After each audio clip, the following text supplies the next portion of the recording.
Então se verá o Filho do Homem vindo sobre as nuvens com poder e glória. Então se verá o Filho do Homem vindo sobre as nuvens com poder e glória.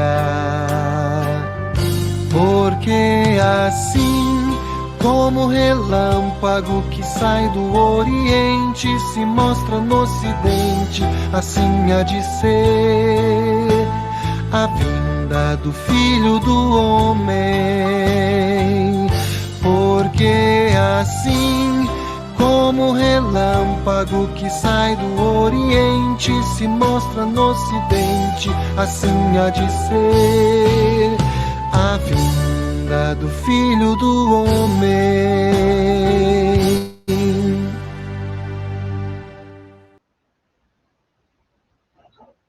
Muito bem, olá, boa noite, queridos irmãos, queridas irmãs, no Salvador Jesus. Aqui estamos para mais um estudo bíblico da Comunidade Concórdia, às terças-feiras, seguindo com a nossa série de estudos sobre as coisas do fim. Hoje nós queremos fazer o quarto estudo, e esse estudo é uma gravação, e então vocês, todos que estão participando nesse momento, se quiserem fazer perguntas, podem deixar suas perguntas, depois a gente vai olhar essas perguntas e vai tentar responder, talvez, no próximo estudo que nós tivermos. Mas queremos, então, dar início, nesse momento, fazendo uma oração, e aí depois nós convidamos vocês para mais uma reflexão nesse tema, as coisas do fim. E hoje o nosso tema será o tema que vai abordar as questões envolvendo o fim do mundo. Né? Questões envolvendo o fim do mundo. Então, essa é a temática de hoje. Eu convido a todos para nós orarmos ao nosso Deus e depois nós iniciamos, então, a reflexão. Gracioso Deus, nosso Pai, nós te damos graças e louvor por mais uma vez nos permitires esse momento de estudo, esse momento de reflexão, esse momento de aprendermos a Tua Palavra. Venha estar conosco, nos abençoe ricamente nesse dia de hoje e por todos os dias de nossas vidas. Pedimos a Tua bênção sobre cada um dos irmãos e irmãs que estão conosco nesse momento de reflexão, que nos acompanham sempre em nossos estudos aqui nesse espaço virtual, onde a Tua Palavra pode ser anunciada e proclamada, Pai. Esteja conosco com Teu Santo Espírito, que te pedimos em nome de Jesus, o nosso Salvador. Amém. Muito bem, eu vou então compartilhar com vocês aí o PowerPoint, e aí então a gente segue aí com o nosso estudo. Tá? Como eu disse para vocês, a temática de hoje então são essas questões envolvendo o fim do mundo. Sempre lembrando, né, que esse nosso estudo é de autoria do professor Dr. Gerson Lima, professor do nosso seminário, diretor do nosso seminário em São Leopoldo, né, e a gente está desenvolvendo esse estudo para essas nossas reflexões aí. Então, seguindo então essa nossa temática, nós queremos lançar aí essa pergunta, né? Qual será a causa do fim do mundo? Poderá ser uma bomba atômica ou outra causa humana? A gente sabe que existe muita especulação sobre isso, né? Sobre essa questão, o que é que vai causar o fim do mundo? Nesse tempo que nós vivemos, né, muitos dizem que talvez uma bomba atômica seja a causa do fim do mundo. Né? E é importante sempre nós lembrarmos que são eventos que são descritos na palavra Bíblia como os sinais do final dos tempos, e não coisas que estão sob o domínio, sob a mão humana. Então, é muito importante a gente ter essa percepção, né? Então, o que é que causa? É aquilo que a palavra nos orienta, né? No fundo, na verdade, é Deus que vai fazer isso. Ele até pode usar alguma coisa humana, mas isso não está no nosso controle. Não é quando nós queremos, mas é quando exatamente Deus quer que o mundo seja finalizado, então, vamos dizer assim, que acabe o mundo, né? A gente não pode dizer destruído, né? Porque até o ser humano teria condições de destruir o mundo, mas pelas bombas atômicas, mas isso só vai acontecer quando Deus o permitir.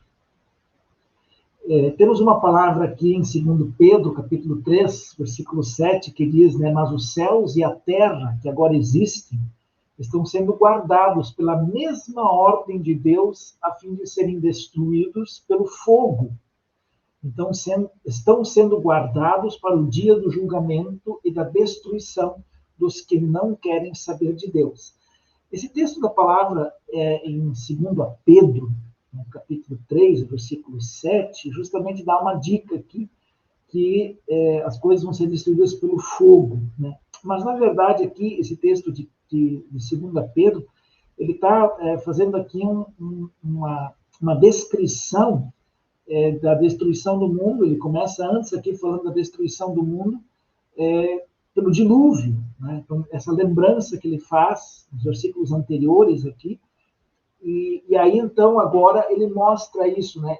E aí mostra essa questão, fazendo uma relação da destruição pelo fogo, na verdade, porque o fogo vai consumir aqueles que não creem, né? Que são aqueles que vão perecer eternamente no inferno. Então, essa é a compreensão que a gente tem aqui dessa palavra, né? Então, a mesma palavra, segundo o que a gente pode, inclusive, ver aqui na Bíblia de Estudos da Reforma, ela diz assim, ó, a palavra de Deus criou e mantém a criação, e essa mesma palavra será o meio pelo qual ele destruirá a criação, né? E essa questão do fogo, não, o fogo é frequentemente usado, tanto no Antigo Testamento, como em algumas situações, assim, no Novo Testamento, fazendo essas referências, né, como símbolo da ira divina, né, uma ira que pune, né? Então, Deus está punindo através do fogo, né, e destruindo todas as coisas. E algumas vezes se referindo, então, a essa questão do juízo final, como se essa fosse a punição final de Deus para esse mundo caído, né? Então, ele vai destruir essa criação, vai encerrar essa criação, e aí, então, vem o novo céu e a nova terra, né? É bastante interessante, né, que aqui a gente percebe, né, que essa destruição, né, ela está muito voltada, assim, conectada justamente para essa questão da desobediência do ser humano. Então, por que Deus vai destruir o mundo? Por causa da desobediência do ser humano, que começou lá com Adão e Eva, né? Então, assim como aconteceu no dilúvio, né, por isso essa citação, né, e essa lembrança aqui, né, quando Deus ali julgou e destruiu as pessoas más que haviam e viviam naquele tempo,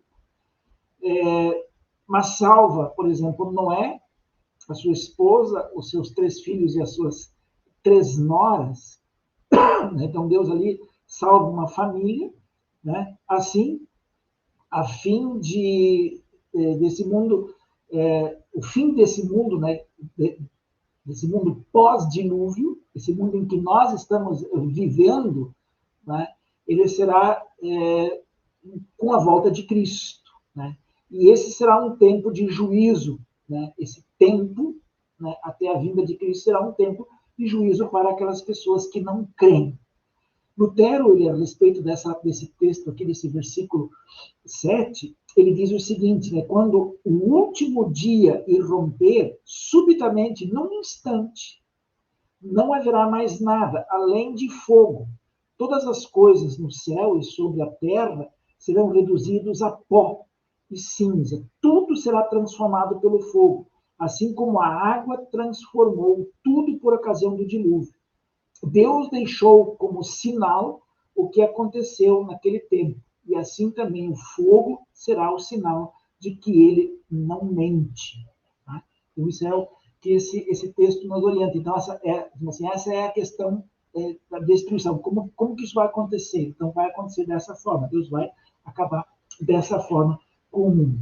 Na sequência, nesse mesmo contexto, aqui lá no versículo 9, 2 Pedro 3,9, diz, né, o Senhor não demora, o Senhor não demora a fazer o que prometeu, como alguns pensam. Pelo contrário, ele tem paciência com vocês, porque não quer que ninguém seja destruído, mas deseja que todos se arrependam dos seus pecados.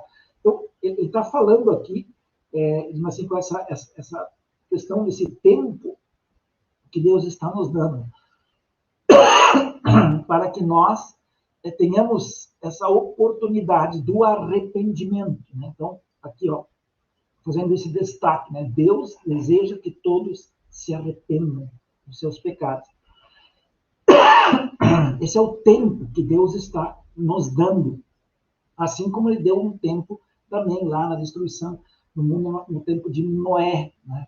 Ele dá um tempo para que o povo se arrependa, mas o povo não se arrepende, então ele, por fim, destrói o mundo todo com o dilúvio e salva apenas Noé e sua família. Seguindo aqui, no versículo 10, ele vai dizer o seguinte: porém, o dia do Senhor chegará como um ladrão. Naquele dia, os céus vão desaparecer com um barulho espantoso, e tudo o que há no universo será queimado. A terra e tudo que existe nela vão sumir. Então, aqui de novo, ele fala que tudo será queimado. Então, é o fogo que está sendo colocado aqui como aquele que vai destruir todas as coisas. Né? Aqui existe um ensino, né, que se propaga, que é conhecido, é divulgado esse ensino, que fala a respeito de que todas as coisas, assim, vão acabar simplesmente. Né? Isso se chama niilismo. Até aqui, no sumário da doutrina cristã, tem esse tema que fala do fim do mundo, está lá na página 219. Se alguém tiver esse material em casa e quiser dar uma olhada, é muito interessante, né, o que ele fala aqui a respeito disso. Né? Então, o que é o niilismo? Né? Essa palavra vem de uma palavra latina, né, que é do latim, que é nihil, que significa nada. Né? Então, nihil é nada. Então, o niilismo assim, tudo vira nada. Né? Então, esse ensino, por exemplo, que diz que quando a gente morre, simplesmente desaparece, acaba, encerra, que não existe a alma que vai para o céu, não existe ressurreição, não existe outra vida, não existe nada. Simplesmente as coisas acabam aqui, tudo acaba aqui. Isso é ensinado pelo niilismo. Tá? Então, representa uma atitude crítica em relação às convenções sociais e aos valores tradicionais. Então, tudo aquilo que se pensa a respeito de uma outra vida, né, o niilismo nega. Tudo acaba, tudo encerra. Então, existe um ensinamento que fala a respeito do final dos tempos, então tudo vai acabar. Só que aí é uma mistura, né, de niilismo com o ensino bíblico que tenta se alinhar esse pensamento nihilista com o ensinamento bíblico, porque a palavra fala de uma nova vida. Então, eles juntam as duas coisas. Então, fazendo uso desse conceito do niilismo, que tudo acaba, eles vão dizer, Deus vai acabar, tudo encerra, tudo fechou, e aí ele, então, recria um novo mundo, que seria o novo céu e uma nova terra. Por mais que isso possa até ter uma certa lógica, né, tem, assim, vários textos bíblicos que são usados para deixar isso mais ou menos assim no ar, isso não tem, assim, uma fundamentação tão clara na palavra de Deus. Né? A palavra de Deus não fala disso assim tão claramente. Como nós já vimos nos outros estudos, né, vai acontecer a ressurreição, né, e aí há uma sequência. Né, primeiro vão ressuscitar aqueles que creem, depois vão ressuscitar os que não creem, e aí então vai acontecer a divisão. Né? Deus vai levar os que creem para junto de si, e os que não creem serão levados para o inferno. Então, assim que vai acontecer isso. Né? Esse pensamento, esse ensino nihilista, né, ele também é uma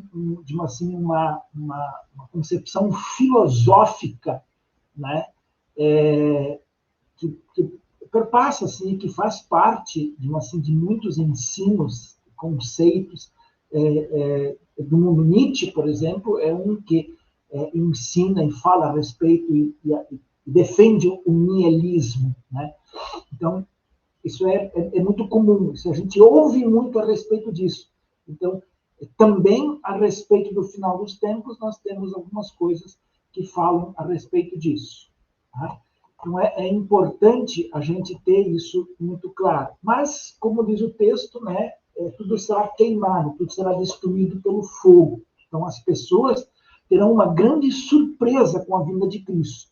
E Jesus elimina todas as tentativas de a gente poder calcular, né, ou determinar, ou prever o dia, né, o momento exato do retorno dele e quando isso vai acontecer. Então, não existe como a gente marcar, já vai acontecer, contagem regressiva, né, 10, 9, 8, até chegar no zero. Não, isso não existe. Isso não tem como, porque é uma surpresa. O texto diz, é como o ladrão da noite, né, que vem, ele chega de surpresa. Então, os céus irão se desfazer com espantosa violência e rapidez. Então, isso tudo vai acabar assim, num abrir e fechar de olhos. E todo o universo, então, será destruído. Um outro texto da palavra de Deus que nós podemos ter aí é o de 1 Coríntios, no capítulo 15, versículo 23 e 24, onde diz assim, porém, cada um será ressuscitado na sua vez. Então, aqui está.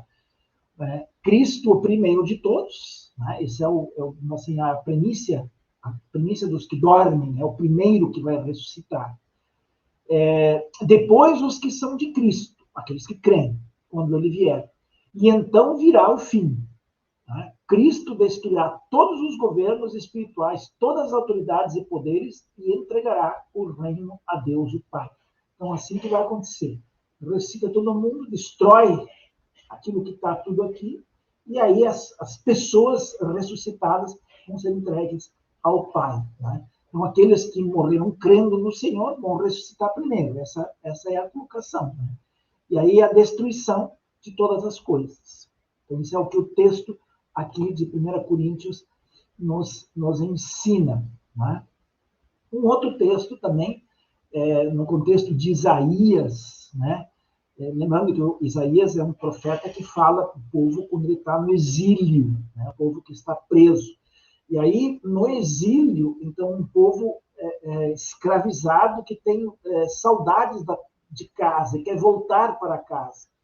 Então, eles pedem, e aí então, o profeta fala para eles a respeito desse retorno, e sempre numa linguagem profética, né? Uma linguagem profética, e também uma linguagem que aponta, né, para esse fim, né, uma linguagem escatológica, como se diz, né, que aponta lá para o fim dos tempos, né, do fim do mundo e para a vida eterna. Então, existe essa comparação. Então, tudo aquilo que o povo de Deus ali vai viver, né, e isso a gente sabe pela história bíblica que eles retornam para casa. Então, assim também nós, no dia da ressurreição, é como se nós estivéssemos voltando para casa, para dentro daquele mundo perfeito que Deus criou no Éden.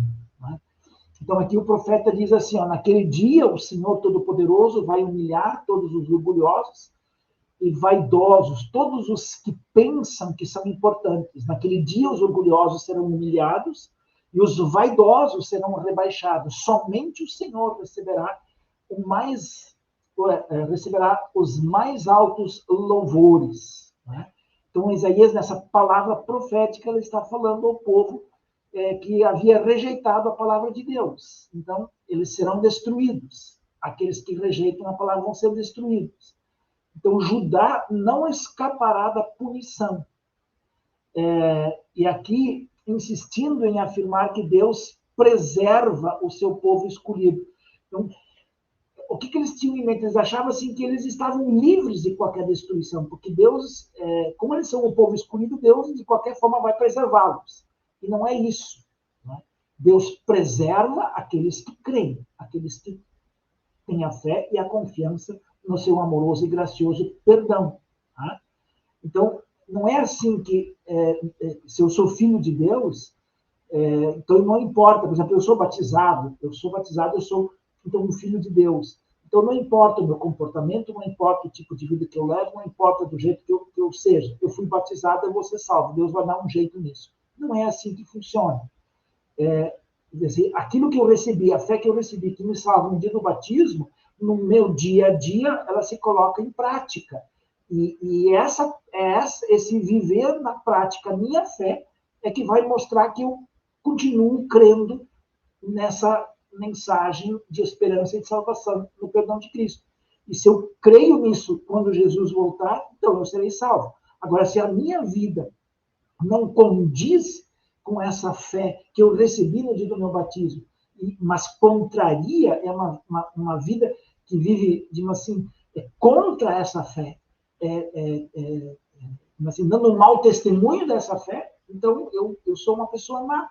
Eu estou vivendo pela minha velha natureza, e aí eu vou ser condenado. É isso que o profeta aqui está dizendo para eles. Aqueles que confiam em Deus vão receber essa bênção do retorno, vão voltar para casa. Mas aqueles que não creem, né, e que abandonaram Deus, esses não vão voltar. Esses vão ser mortos. Né? Então, essa é a descrição que Isaías aqui faz. E com essa linguagem, né, profética e escatológica. Né? Então, é para uma realidade que o povo viveu, mas sempre apontando para o futuro, né? Mostrando que essa realidade também vai acontecer um dia quando o mundo acabar. Né? O pecado é a causa do fim do mundo. Então, ai daqueles que forem encontrados impenitentes e apegados aos seus pecados e idolatrias. Isso é importante. Quais são esses pecados? Né? Riqueza, poder, beleza, a fascinação com as novidades do nosso tempo, as coisas materiais. Então, esse amor pelas coisas passageiras. Né? Esses que estarão apegados a isso são aqueles que estão longe de Deus. Né? E são os que não estão crendo no amor de Deus. São aqueles que colocam e depositam a sua confiança nessas coisas. Então, esses vão ser os condenados. Um outro texto, na sequência que nós temos, aliás, antes desse texto, vamos aqui para uma colocação importante. Que diz aqui, ó, a Escritura atribui a ação de terminar com esse mundo não ao homem, então não está na mão do ser humano, mas ao próprio Deus. A Bíblia associa o fim do mundo à volta de Jesus. Então, quando o mundo acabar, Jesus volta. As duas coisas estão desenhadas. Jesus volta para acabar o mundo. Então, essa é a realidade. Isso é o que a palavra nos ensina. Né? Não há alguma ação do homem que, porventura, viesse a provocar o fim. Será o dia do Senhor, não de homens. Então, não é o dia que um ser humano que vai apertar um botão, virar uma chave, que vai acabar o mundo. Não. É o dia do Senhor. Deus vai fazer isso. É quando Deus decide, então aí vai acabar o mundo. Tá? Então, é muito importante nós termos essa convicção, essa certeza, que o fim do mundo está nas mãos de Deus. Ele faz isso.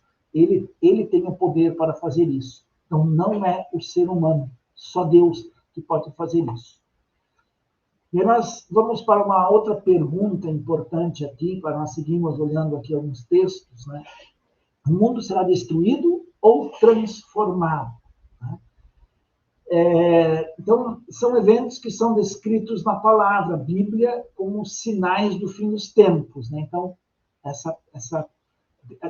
duas coisas, né, a gente pode perceber. Então, a destruição, que vai ser destruído e transformado. Então, essa é a pergunta que fica. Vai ser destruído ou transformado? Na verdade, as duas coisas vão acontecer juntas. Né? Então, em 2 Pedro, de novo aqui, né, já vimos o versículo 10, mas revendo aqui junto com o versículo 11, ele diz, porém o dia do Senhor chegará como um ladrão. Então, ninguém sabe, é um dia de surpresa. Naquele dia os céus vão desaparecer, como um barulho espantoso, e tudo que há no universo será queimado. A terra e tudo que existe nela vão sumir. Sabendo que tudo isso vai ser destruído assim, então, que tipo de gente vocês precisam ser? A vida de vocês deve ser agradável a Deus e dedicada a Ele. Então, como é que nós vamos viver nessa expectativa do final dos tempos? Essa é a pergunta que ele faz aqui. que tipo de gente vocês precisam ser? Tá? Sabendo que tudo isso vai acontecer.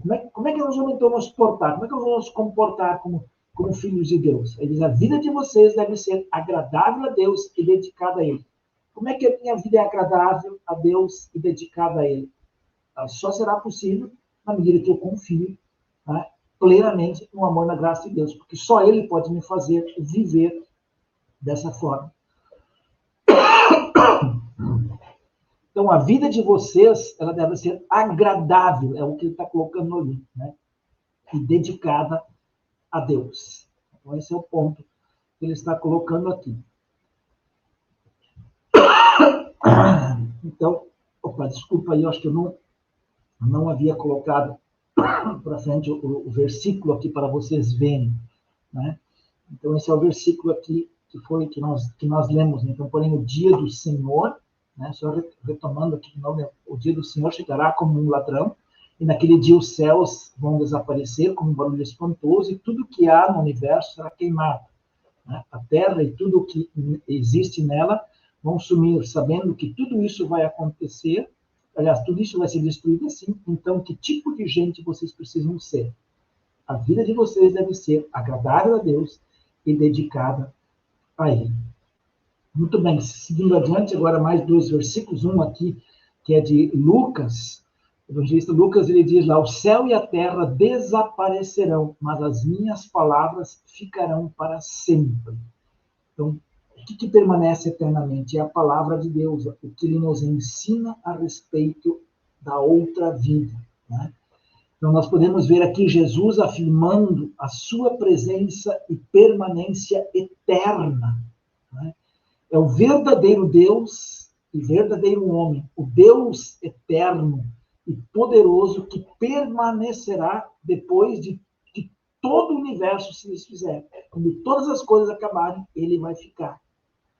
E esse outro texto de 2 Pedro 3,13 diz, porém, Deus prometeu e nós estamos esperando um novo céu e uma nova terra, onde tudo será feito de acordo com a vontade dele. Então, vai haver, sim, um novo céu e uma nova terra, né?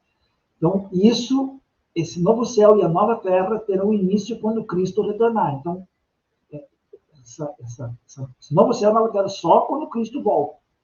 Então, e aí, então, nós seremos levados lá para esse lugar, o paraíso, né? Então, vai ser restaurado quando tiver passado toda a ruína e frustração com a qual o pecado humano, né, na verdade, acabou desfigurando esse mundo criado por Deus, esse mundo belo criado por Deus, né? E que o pecado, a desobediência, corromperam. Né? É assim que vai ser. Lutero, falando a respeito desse texto de 2 Pedro 3,13, ele diz o seguinte, haverá um céu lindo e espaçoso e uma terra exultante, muito mais exuberante que o paraíso de outrora. Não haverá urtigas, nem espinheiros, nem criaturas nocivas, vermes ou animais daninhos no paraíso, mas finas e agradáveis rosas e criaturas aromáticas. Todas as árvores do jardim serão agradáveis à vista e o seu fruto bom para se comer. Então não haverá nenhum pecado ou injustiça na terra, nenhum homicídio ou assassinato, nem ódio ou inveja, mas perfeita justiça, amor e amizade. Hoje, a injustiça e a infidelidade povoam a terra. Disso podemos concluir a respeito do que perdemos por causa da queda de Adão e do nosso pecado. E aprender a esperar e suspirar pela restauração e renovação da criação e pela liberdade dos filhos de Deus. Então, esse novo céu e nova terra que vão ser criados por Deus para nós, para que nós possamos, então, neles viver eternamente. Ser um lugar muito especial, muito aprazível, muito bom de se viver. Então, na sequência, nós temos ainda mais um texto, 2 textos aqui, Isaías, né, que também fala, 65:17, diz, pois eu estou criando um novo céu e uma nova terra, né? O passado será esquecido e ninguém lembrará mais dele. Lembrando que Isaías aqui está falando para o povo que está cativo, está no cativeiro, né? Eles estão escravos e sonham em voltar para casa. Eles sonham em voltar para casa. Aí Deus, através do profeta, faz essa promessa para o povo. Só que essa promessa, ela é uma promessa também escatológica, que tem a ver com o final dos tempos, esse novo céu e a nova terra. Assim como Deus permitiu que eles voltassem e reconstruíssem a sua cidade, Jerusalém, o templo e tudo mais, assim então vai ser reconstruídos os novos céus e a nova terra, né, que vão ser desfeitos. Jesus vem, desfaz todas as coisas, tudo acaba, e aí é reconstruído recriado esse novo céu e a nova terra, para que nós possamos então nele viver.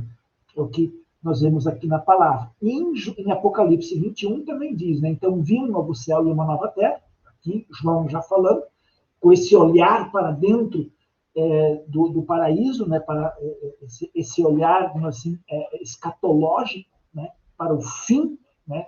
Ou para além do fim, para dentro da eternidade, diz, o primeiro céu e a primeira terra, né, desapareceram e o mar sumiu. Então, tudo que nós temos aqui desaparece e some. E aí vem o novo céu e a nova terra. Então, ele fala aí de uma criação perfeitamente restaurada, né, refeita, tudo novo, para então podermos viver eternamente nos céus. E ainda aqui mais um texto que nós temos de João 14, 2 e 3, que ele diz, na casa de meu pai, o evangelista João está falando aqui, não, Jesus diz isso, né? Na casa de meu pai há muitos quartos e eu vou preparar um lugar para vocês. Se não fosse assim, eu já lhes teria dito. E depois que eu for e preparar um lugar para vocês, voltarei e os levarei comigo, para que onde eu estiver, vocês estejam também. Então, essa é a promessa que Jesus faz, que ele está lá preparando esse lugar, os novos céus e nova terra sendo preparados para que depois, então, nós possamos ali viver eternamente, né? Então, é uma morada permanente onde nós vamos ficar, que é esse novo céu e essa nova terra que ele está aqui falando, né? Como a terra prometida, né? Assim, toda a história do povo tem essa visão escatológica, né? A libertação, assim, a peregrinação pelo deserto, a promessa da terra prometida, a entrada na terra prometida, tudo isso tem esse olhar escatológico. É como se nós estivéssemos nessa peregrinação e estamos aí aguardando entrar na terra prometida, que é o novo céu e a nova terra. E para finalizarmos esse tema, eu quero compartilhar com vocês aqui essa colocação final aqui. Os novos céus e a nova terra é uma expressão que serve de símbolo para a morada que Jesus foi preparar para nós. Portanto, não devemos entender os novos céus e a nova terra como dois lugares separados, mas como a bem-aventurança eterna onde estaremos com Jesus, né? Então, não é assim que Deus vai criar esse novo céu e nova terra, e aí esse velho mundo vai ficar por aqui, então vai ficar aqui abandonado, né? Aí nós vamos começar a criar esses mistérios, né? Porque, quem sabe, depois alguém vem fazer uma viagem para ver como é que está esse velho mundo, se sobrou alguma coisa. Não, esse velho mundo não vai existir mais, vai ser destruído. Tudo vai acabar, e vai ficar só o novo. Então, é isso que a palavra nos ensina a respeito disso. Então, esse era o tema que nós teríamos para esse nosso momento de estudo, um estudo um pouco mais rápido, né? Também porque eu estou gravando esse estudo e deixando para vocês, mas seguimos aí na sequência. Talvez aí na semana que vem nós fazemos o último estudo nessa série aqui, desse tema que nós, então, iniciamos aí e estamos abordando, que é esse quarto estudo hoje sobre as coisas do fim, né? Com esse tema, questões envolvendo o fim do mundo. Que Deus continue sempre no coração de cada um de vocês e os abençoe ricamente, né, na reflexão, na meditação, e Fica a minha sugestão aqui, né, se vocês puderem, né, esse livro aqui, O Sumário da Doutrina Cristã, a editora Concórdia vende esse livro, né, ele é espetacular, né, porque ele tem aqui os conteúdos assim bem colocados, bem explicados, com bastante referência bíblica, né. Esse aqui é um material que devia ter em cada família, que fala todos os temas doutrinários da nossa igreja. Então, muito importante, né? E aqui também fala sobre o fim do mundo, né? Então, vocês podem aqui ter uma leitura complementar e um aprendizado bacana a respeito disso. Mas quero deixar aqui um incentivo, se vocês têm alguma dúvida, alguma pergunta, se quiserem me mandar também por WhatsApp, por e-mail, né? Vocês têm os meus contatos através aí das informações da nossa comunidade. Pode me mandar, ou também deixem aí no chat as perguntas, que daí depois eu vou dar uma olhada antes do próximo estudo, para a gente ver se tem aí alguma dúvida que a gente precisa, então, esclarecer. No mais, desejo a todos uma abençoada noite, e que Deus continue sempre guardando e protegendo a cada um de vocês. E os convido, então, para nós encerrarmos com uma oração, depois ainda colocamos mais um hino aí, para finalizar esse nosso momento de estudo.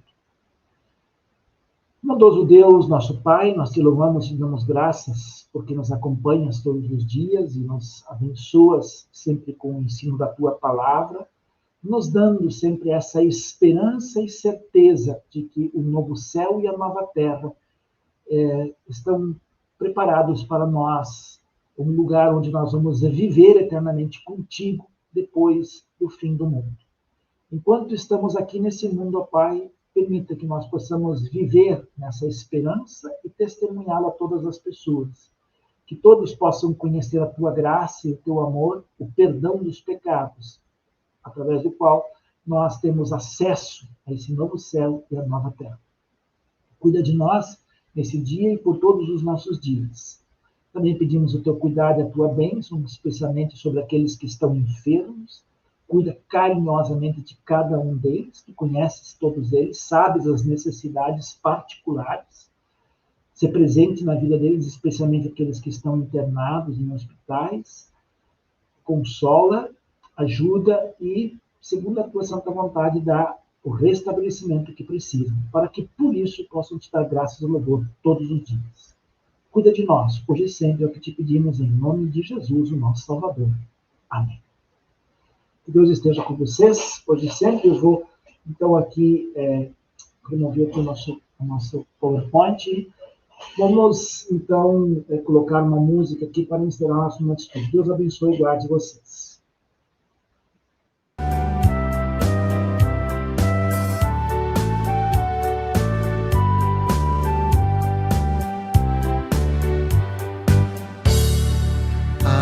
Senhor do céu querido, quero muito agradecer por meu Pai que é tão amigo, com Jesus me fez viver.